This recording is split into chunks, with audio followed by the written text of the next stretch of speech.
संकष्टी चतुर्थी तर दर महिन्याला येते, पण अंगारकी चतुर्थीचा योग वर्षातून फार कमी वेळा येतो. तुम्हाला माहिती आहे का, संकष्टीपेक्षा अंगारकी चतुर्थीला 21 पटीने जास्त महत्त्व का आहे?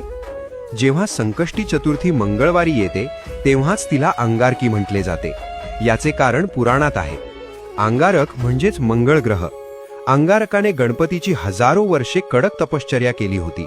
त्याच्या भक्तीने प्रसन्न होऊन बाप्पाने त्याला वरदान दिले, आजपासून जो वार तुझा आहे म्हणजेच मंगळवार, त्या दिवशी जर चतुर्थी आली तर ती तुझ्या नावाने म्हणजेच अंगारकी म्हणून ओळखली जाईल.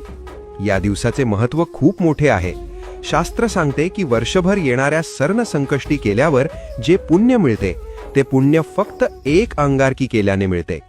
ज्यांच्या पत्रिकेत मंगळ दोष आहे किंवा ज्यांना कर्जातून मुक्ती हवी आहे त्यांच्यासाठी हा दिवस सुवर्ण संधी असतो. तुमच्या आयुष्यातील सर्व विघ्न दूर होवोत आणि बाप्पाची कृपादृष्टी सदैव तुमच्यावर राहो हीच प्रार्थना. Download ShareChat.